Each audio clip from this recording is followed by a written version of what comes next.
Hi, I'm Joe from Joe's Country Junction. I want to show you how to make this little bag today. I made it using my Accuquilt Go cutter and just some scraps of fabric. So what you're going to need to do that is you're going to need the large tumbler die and you're going to need the Rose of Sharon die. And this is what I did. I had some scraps of fabric and I cut two pieces of fabric that were big enough to go over the tumbler die. So I made mine about 7 by 8 is probably about how big they are. And then what I did is I cut 2 of the outside fabric and I cut 2 of the batting.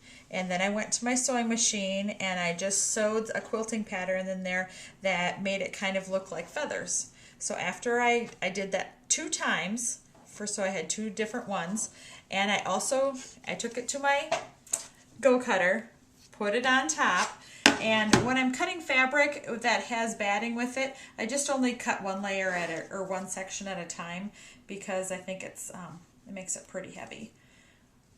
So I get that all positioned and run it through my Go cutter.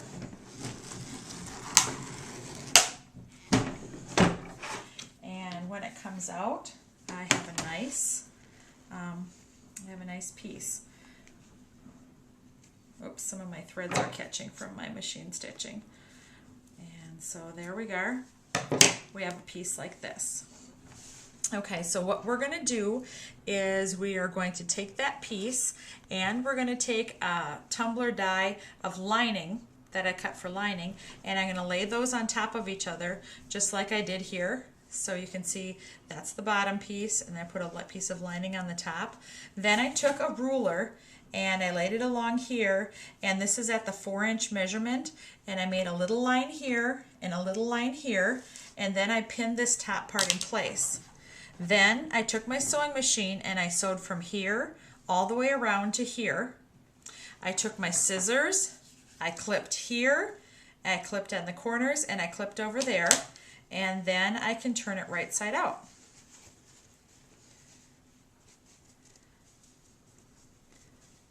You're going to want to take this to your iron and give it a good little press, but for time's sake here I'm just going to poke the corners out, and you can imagine it all pressed and ironed. So this is what I have now. This would be the top side, this is going to be the lining side.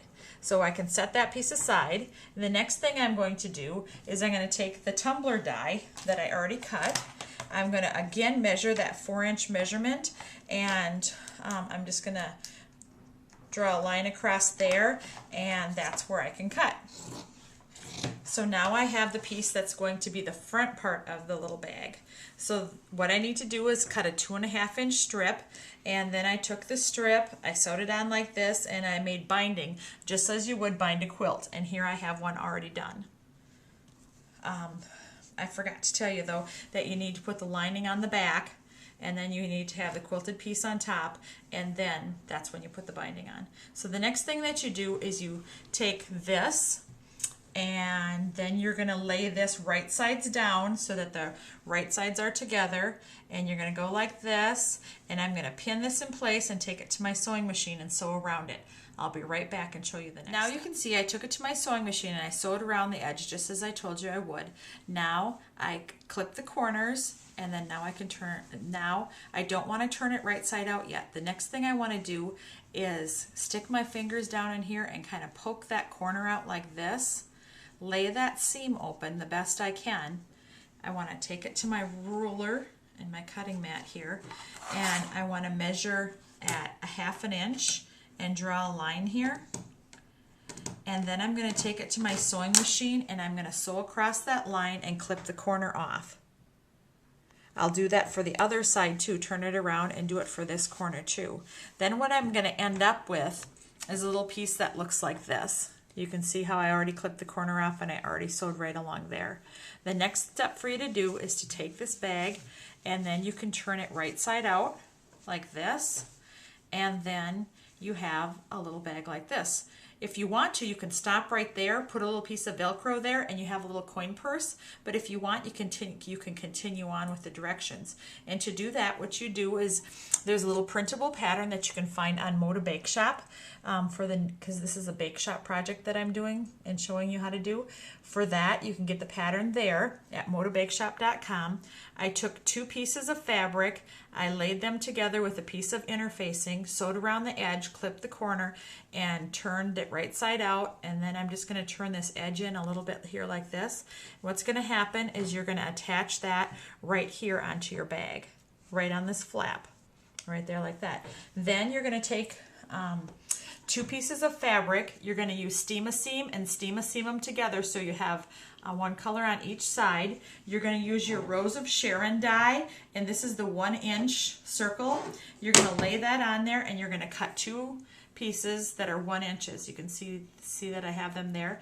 Then I took my scissors and I fringed the edge around the outside. Then I took a piece of fabric, put steam-a-seam on the back, and I used the small 1/2-inch circle, ran that through the Go cutter, and then I ended up with a little piece like this. And this is how you make the eyes. And so you just put a button in the center, and what happens is you have this here, and this here, and this is going to make your cute little face on your owl bag like this. You can stop right there if you want, and then you'll have a little owl purse. But if you want to continue on, you can just make a strap by using a 1.5-inch strip and a piece of batting, and do some top stitching and attach it to your bag. This is a cute little project for a little one in your life. And if you want to find more complete instructions, please check out my blog at joescountryjunction.com.